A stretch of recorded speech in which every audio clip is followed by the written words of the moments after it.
जय हिंद दोस्तों, good morning, सुप्रभात। एक बार फिर से आप सभी का हार्दिक स्वागत और हार्दिक अभिनंदन है। अफ्रीका महाद्वीप विश्व भूगोल का एक महत्वपूर्ण ही टॉपिक, और इस टॉपिक को ध्यान में रखकर मतलब ये ऐसा टॉपिक है ना कि विश्व भूगोल का प्रश्न जहाँ भी यहाँ से आता है निश्चित रूप से इस महाद्वीप से 100% आपका बनता ही बनता है। आइए अगले 10 से 15 मिनट में इस महाद्वीप को पूरा कवर करते हैं। वीडियो को अंत तक देखिएगा। अगर आप चैनल पे पहली बार आए हैं, चैनल को सब्सक्राइब करके बेल आइकन को प्रेस कर दीजिएगा, क्योंकि ऐसे ही नॉलेजफुल कंटेंट मैं आपको प्रोवाइड करता रहता हूँ। आइए शुभारंभ करते हैं। प्रश्न संख्या 1 की बात करिएगा तो यहाँ पे दिया गया है, निम्नलिखित में से कौन सी जल संधि है ना, वाटर स्टेट की बात की जा रही है, जलडमरू मध्य की बात की जा रही है। पूछा गया है निम्नलिखित में से कौन सी जल संधि अफ्रीका महाद्वीप को यूरोप से अलग करती है। इंपॉर्टेंट क्वेश्चन है और वर्ल्ड ज्योग्राफी का बहुधा पूछा जाने वाला क्वेश्चन है। निश्चित रूप से जो है आपको ये प्रश्न कहीं ना कहीं पिछले 10 साल का पेपर उठाइएगा, किसी भी वनडे एग्जाम का, आपको ये प्रश्न आपको मिलने वाला है। ऑप्शन में आपको दिया गया है बेरिंग स्टेट, बेरिंग जल संधि है, पनामा जल संधि है, जिब्राल्टर जल संधि है, या फिर टारस जल संधि है। तो पहले तो मैं इस प्रश्न का उत्तर बताता हूं, और इसके बाद इसके इर्द गिर्द जितने भी प्रश्न आपके बनते हैं उसको जो है मैं आपको यहाँ पे बताने का प्रयास करूँगा। कापी पेन लेके बैठिएगा, निश्चित रूप से जो है ये सेशन आपके लिए इंपॉर्टेंट होने वाला है। कौन सी जल संधि अफ्रीका को यूरोप से अलग करती है, तो इस प्रश्न का जो सही उत्तर आपका हो जाएगा, पहले मैं इसको इंक को चेंज करता हूँ। जी हाँ, देखिएगा इस प्रश्न का जो सही उत्तर है, जल संधि अफ्रीका को यूरोप से अलग करने वाली जल संधि कौन है, तो ऑप्शन आपका होगा यहाँ पे सी सही हो जाएगा, जिब्राल्टर स्टेट यानी जिब्राल्टर जल संधि। यह जो जल संधि है अफ्रीका को यूरोप से करती है अलग, और अगर पूछा जाए किन दो देशों के बीच में है, तो यहाँ पे अफ्रीका का जो देश होगा मोरक्को होगा, और यूरोप का देश जो है वह आपका स्पेन है ना। मोरक्को और स्पेन के बीच में ये है। और अगर पूछा जाए कि किन दो जलीय क्षेत्रों को जोड़ती है, तो इसको आप क्या बताइएगा, भूमध्य सागर को अटलांटिक महासागर से जोड़ती है, या अटलांटिक महासागर को भूमध्य सागर से जोड़ती है। और याद रखिएगा कि यह जो जल संधि है, चूँकि यह भूमध्य अटलांटिक महासागर से भूमध्य सागर में जाने का एकमात्र रास्ता यही है, और यही कारण है कि जिब्राल्टर स्टेट को आप भूमध्य सागर की कुंजी यानी भूमध्य सागर का प्रवेश द्वार भी कहा जाता है ना। पूछा गया क्वेश्चन है, 4 जल संधियाँ ऑप्शन में देगा, कहेगा निम्नलिखित में से किस जल संधि को आप भूमध्य सागर का प्रकाश स्तंभ भी कहते हैं, भूमध्य सागर का प्रवेश द्वार कहते हैं, तो आपका उत्तर क्या हो जाएगा, आपका जिब्राल्टर हो जाएगा। ये तो रहा प्रश्न का उत्तर। बाकी अन्य जल संधियों को भी देख लिया जाए। ऑप्शन ए की बात करिएगा, यहाँ पे बेरिंग स्टेट दिया गया है, बेरिंग जल संधि दिया गया है। और अगर बेरिंग स्टेट की बात करिए तो यह जल संधि जो है 2 महाद्वीपों को अलग करती है। और किन 2 महाद्वीपों को अलग करती है, तो बताइएगा, नॉर्थ अमेरिका को एशिया से अलग करती है, यानी उत्तरी अमेरिका को एशिया महाद्वीप से अलग करती है, तब भी आपका सही होगा। अगर आपसे कहा जाए अलास्का को साइबेरिया से अलग करती, तब भी आपका सही होगा। और यह जल संधि किसको जोड़ती है, तो नीचे के क्षेत्र में आपका प्रशांत महासागर है, उत्तर में आपका क्या है, आर्कटिक महासागर है ना। तो दोनों चीज़ें आपसे पूछी जाती हैं, किसको जोड़ती है, किसको अलग करती है।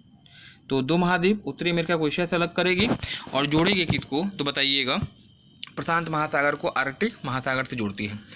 अच्छा, पूछता है कि जो आपकी 180 डिग्री देशांतर रेखा है, यह जो है किस जल संधि के समानांतर खींची गई है, जिसे आप अंतर्राष्ट्रीय तिथि रेखा कहते हैं। तो इसका भी उत्तर जो आपका हो जाएगा ऑप्शन ए होगा, बेरिंग जल संधि के बेरिंग जल संधि के समानांतर आपकी 180 नंबर की रेखा को खींचा गया है। तो 2 चीज़ें आपकी क्लियर हो गई। पनामा स्टेट की बात करिएगा तो पनामा जल संधि जो आपकी है, यह उत्तरी अमेरिका को दक्षिण अमेरिका महाद्वीप से अलग करती है। और पूछा जाए किसको जोड़ती है, तो प्रशांत महासागर को अटलांटिक महासागर से जोड़ती है। तो बेरिंग क्लियर हो गया, पनामा क्लियर हो गया, जिब्राल्टर क्लियर हो गया। और अगर मैं आपसे कहूँ टारस जल संधि के बारे में, तो टारस जल संधि जो है ऑस्ट्रेलिया को एशिया से अलग करती है, और प्रशांत सागर और हिंद महासागर में के मध्य में स्थित है ना। तो ये रही पूरे प्रश्न की व्याख्या। आपने देखा प्रश्न का उत्तर तो आपको मिला ही मिला, साथ ही साथ इससे जो आपके प्रश्न इर्द गिर्द बनते हैं, या जो अन्य 4 ऑप्शन आपको दिए गए हैं, उससे भी जो प्रश्न बनने की संभावना होगी, मैंने आपको डिस्क्राइब कर दिया। चलिए प्रश्न संख्या 2 की बात करिएगा। यहाँ पे दिया गया कि निम्नलिखित में से कौन अफ्रीका महाद्वीप की सबसे ऊंची पर्वत चोटी है। जैकब ट्यूबकाल दिया है, माउंट किलिमंजारो दिया है, माउंट कैमरून दिया है और माउंट किनिया दिया है। देखिए निश्चित रूप से जो है इस प्रश्न का उत्तर आपको मालूम है, इस प्रश्न का उत्तर आपको निश्चित रूप से मालूम है, लेकिन मैंने चारों ऑप्शन ऐसे ऐसे जानबूझ के रखे हैं जहां से प्रश्न आपके बनते हैं जिसका एक्सप्लेनेशन संभव होता है, ताकि इस वीडियो को देखने के बाद अफ्रीका पूरा का पूरा अफ्रीका आपकी मुट्ठी में आ जाए और जितने भी प्रश्न आपके बनते हैं आपके गलत ना होने पाए। चलिए प्रश्न का उत्तर तो मैं आपको बता दूंगा अभी। इस प्रश्न का उत्तर क्या दिया गया है, पूछा गया था कि निम्नलिखित में से कौन अफ्रीका महाद्वीप की सबसे ऊँची पर्वत चोटी है।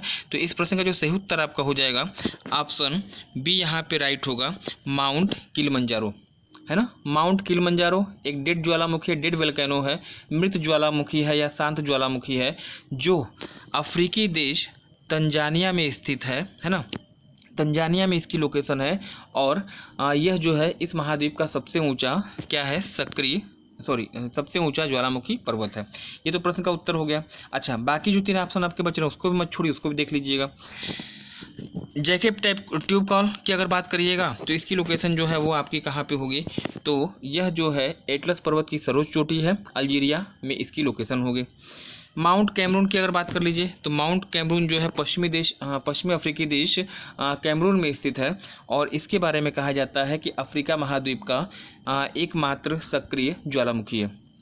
माउंट किनिया अफ्रीकी देश केन्या में स्थित है और इसके बारे में कहा जाता है कि यह किलिमंजारो के बाद अफ्रीका महाद्वीप की दूसरी सबसे ऊंची पर्वत चोटी है। तो ये 3-4 ऑप्शन से जितने प्रश्न बनते हैं वो मैंने आपको बता दिया, ठीक है ना। आप मुझे बताइएगा, अफ्रीकी देश जो केन्या है ना, आपने केन्या पढ़ा, केन्या की राजधानी आपको मुझे आप कमेंट सेक्शन में बताएंगे। केन्या की राजधानी बताइए, तंजानिया की राजधानी आप मुझे कमेंट सेक्शन में बताइए और साथ ही साथ आप मुझे बताइएगा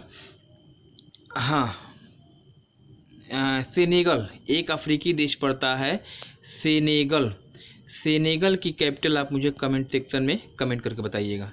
3 चीज़ याद रखिए, केन्या की कैपिटल, सेनेगल की कैपिटल और तंजानिया की राजधानी आप मुझे कमेंट सेक्शन में कमेंट करके बताएंगे।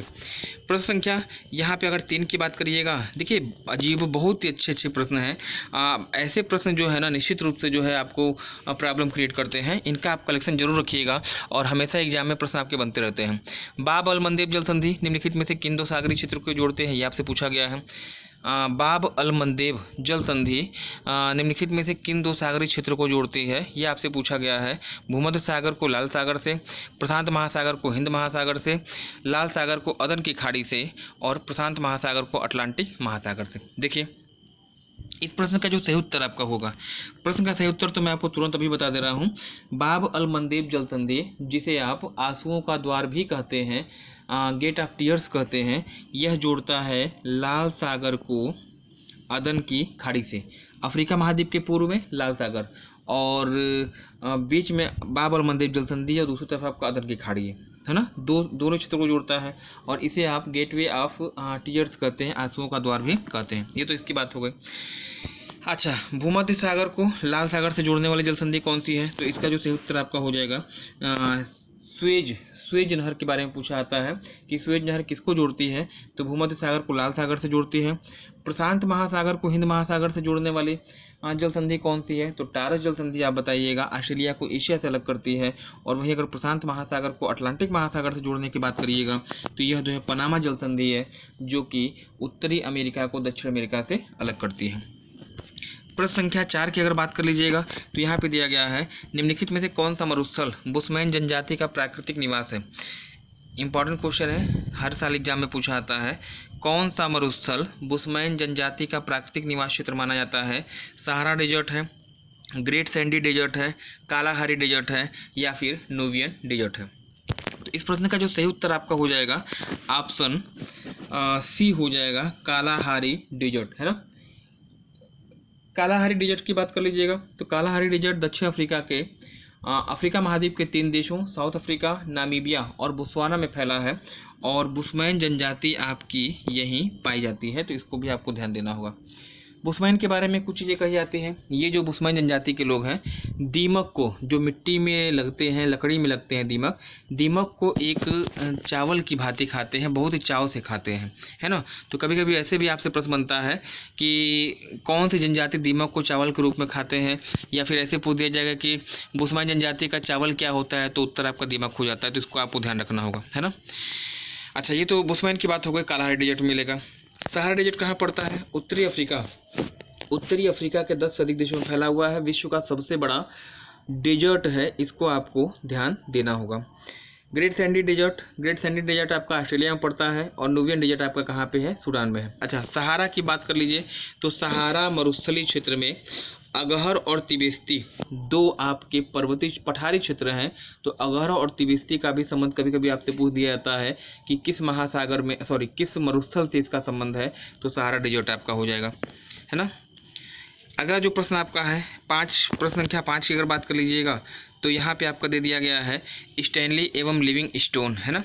स्टैनली एवं लिविंग स्टोन जलप्रपात का संबंध किस नदी से है? किस नदी ने ये जलप्रपात का निर्माण किया गया है, यह आपसे पूछा गया है। लिम्पोपो नदी, नील नदी, कांगो नदी, या फिर नाइजर नदी, है ना। देखिए, ये दो वाटरफॉल हैं अफ्रीका के, बहुत ही फेमस जलप्रपात हैं, और ये बनाए गए हैं किस नदी के द्वारा? कांगो के द्वारा।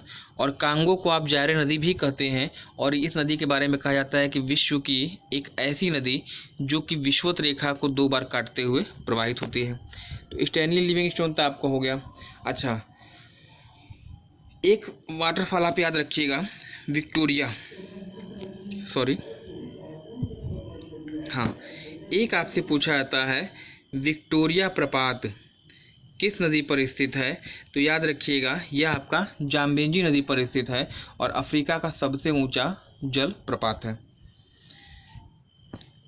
एक आपसे पूछा जाता है आद्र बीज के बारे में। आद्र बीज जलप्रपात आपका किस नदी पे है? तो ये आपका जो है लिम्पोपो नदी पे है। तो निश्चित रूप से जो है याद रखिएगा, यहाँ से प्रश्न बनने की संभावना रहेगी। अफ्रीका की नदियाँ, अफ्रीका की झीलें आपके लिए इम्पॉर्टेंट होंगी। हालांकि इस सेशन में मैं अफ्रीका की झीलों को कवर नहीं कर पाया हूँ, लेकिन जो अगला सेशन मेरा आपका होगा यह अफ्रीका की झीलों को ही समर्पित रहेगा, क्योंकि निश्चित रूप से जो है अफ्रीका की झीलों से, क्योंकि जो अफ्रीका की झीलें हैं ना, वह कई देशों के साथ अपनी सीमा साझा करती है, इसलिए संभावनाएं आपकी यहाँ से बनी रहती है। प्रश्न संख्या आद्रबीज जलप्रपात, मैंने अभी आपको बताया आद्रबीज जलप्रपात का संबंध किस नदी से है, तो इसका जो सही उत्तर आपका हो जाएगा लिम्पोपो। लिम्पोपो नदी से ये आपका जो है संबंधित है, दक्षिण की ओर हिंद महासागर में गिरती है, और याद रखिएगा मकर रेखा को 2 बार काटते हुए प्रवाहित होती है। नेक्स्ट प्रश्न संख्या अगर 7 की बात कर लीजिएगा, कसाई नदी किस नदी की सहायक है, आपसे पूछा गया है। नाइजर नदी, नील नदी, कांगो नदी, या फिर लिम्पोपो नदी। नाइजर नदी को आप आयल रिवर के रूप में जानते हैं, तिल नदी के रूप में जानते हैं। नील नदी विश्व की सबसे लंबी नदी है, जो कि उत्तर की ओर प्रवाहित होती है, भूमध्य सागर में मुहाना बनाती है। कांगो नदी विषुवत रेखा को 2 बार काटती है। लिम्पोपो की बात करिए, मकर रेखा को 2 बार काटती है। कसाई किसकी सहायक है? ऑप्शन सी आपका यहाँ पे राइट हो जाएगा, कांगो की ये सहायक है। बहुत ही इंपॉर्टेंट नदी है, और लगभग हर एग्जाम में आपसे पूछी गई है ना। हाँ, प्रश्न संख्या 8, अगहर और तिब्बती पठार, अभी 5 मिनट पहले आपसे चर्चा हुई है। अगहर एवं तिब्बती पठार का संबंध किस मरुस्थल से है, आपसे पूछा गया है। गोबी का मरुस्थल है, थार मरुस्थल है, सहारा मरुस्थल है, और अटाकामा डेजर्ट है। तो इस प्रश्न का जो सही उत्तर हो जाएगा ऑप्शन सी हो जाएगा। उत्तरी अफ्रीका के देशों में सहारा मरुस्थल का विस्तार है लगभग 10 से अधिक देशों में फैला है सहारा डेजर्ट, है ना। गोबी मंगोलिया और चीन में फैला है, विश्व का दूसरा सबसे बड़ा और एशिया का सबसे बड़ा मरुस्थल है। थार मरुस्थल भारत पाकिस्तान में फैला है, विश्व का सर्वाधिक जनसंख्या वाला मरुस्थल, याद रखिएगा, और दक्षिण एशिया का सबसे बड़ा मरुस्थल है। अटाकामा विश्व का सबसे शुष्कतम मरुस्थल है, चिली और पेरू में इसका विस्तार है। चलिए नेक्स्ट प्रश्न संख्या 9 की अगर बात करिएगा, स्वेज नहर किसको जोड़ती है? संभवतः इस पर भी चर्चा हुई है। उत्तरी सागर को बाल्टिक सागर से दिया है, अटलांटिक महासागर को उत्तरी सागर से दिया है, अटलांटिक को भूमध्य सागर से दिया है, और प्रशांत को आर्कटिक महासागर से दिया है ना। स्वेज नहर किसको जोड़ती है? इस प्रश्न का मैं पहले सही उत्तर देता हूँ, उसके बाद चर्चा करेंगे अगले ऑप्शन पे। तो स्वेज नहर जो है जोड़ती है, ऑप्शन सी आपका यहाँ पे सही हो जाएगा, अटलांटिक महासागर को भूमध्य सागर से जोड़ती है। सॉरी सॉरी, 1 मिनट, ये तो आपका जिब्राल्टर होगा ना। मुझे लगता है कि यहाँ पे ऑप्शन सही दिया ही नहीं है ना। यहाँ पे जो है ऑप्शन मिस टाइपिंग हुआ है, यहाँ पे ऑप्शन आपका सही नहीं है, क्योंकि उत्तरी सागर, देखिए प्रशांत महासागर को आर्कटिक से जोड़ने वाला जल संधि आपका जो है वह तो आपका है बेरिंग है ना। अफ्रीका को एशिया से अलग करती है, सॉरी उत्तरी अमेरिका को एशिया से अलग करती है। अटलांटिक महासागर को भूमध्य सागर से जिब्राल्टर जोड़ती है। अटलांटिक महासागर को उत्तरी सागर से जो है वो इंग्लिश चैनल जोड़ता है, या इसी को डोबर स्टेट है, डोबर जल संधि जोड़ती है। और उत्तरी सागर को बाल्टिक सागर से जोड़ती है कील नहर, है ना, कील नहर। इसके बाद ये डोबर जल संधि, जिब्राल्टर जल संधि, और यहाँ पे आपका क्या है प्रशांत महासागर वाटर से ये आपका बेरिंग जल संधि। तो इसमें जो सही उत्तर आपका है ही नहीं। सुएज नहर किसको जोड़ता है, याद रखिएगा, भूमध्य सागर को लाल सागर से जोड़ती है। ये चीज़ आपके लिए इंपॉर्टेंट होगी, और एशिया को अफ्रीका से अलग करती है। चलिए आज के सेशन का अंतिम क्वेश्चन, ड्रेकेन्सबर्ग पर्वत किस देश में स्थित है, यह आपसे पूछा गया है। अफगानिस्तान है, न्यूजीलैंड है, जर्मनी है और साउथ अफ्रीका है। 4 देश मैंने यहाँ पे दिए हैं, चारों में बहुत ही महत्वपूर्ण पर्वत हैं, चारों आपसे पूछे जाते हैं। पहला आप ये करिए काम कि ड्रेकेन्सबर्ग की लोकेशन आप नोट करिएगा। ये पड़ता है दक्षिण अफ्रीका में, साउथ अफ्रीका का पर्वत है ड्रेकेन्सबर्ग, इसका विस्तार पाया जाता है। अफगानिस्तान में क्या है, अफगानिस्तान में आपका हिंदुकुश है, अफगानिस्तान में आपका हिंदुकुश पर्वत है। न्यूजीलैंड में साउथ आल्पस है, दक्षिणी आल्पस है। और जर्मनी में अगर बात करिएगा तो ब्लैक फॉरेस्ट है, जो कि आपसे पूछा जाता है ना। चारों ही पर्वत आपसे पूछे जाते हैं। इंपॉर्टेंट सेशन था, उम्मीद है कि आप सभी लोगों ने इसको प्रॉपर देखा होगा। इस सेशन को इतना शेयर कर दीजिए ताकि यह सेशन वहाँ तक पहुँच सके जिसे वास्तव में इसको ज़रूरत है, क्योंकि आने वाले समय में जो है बहुत ही प्रॉब्लम है, बहुत समस्या है।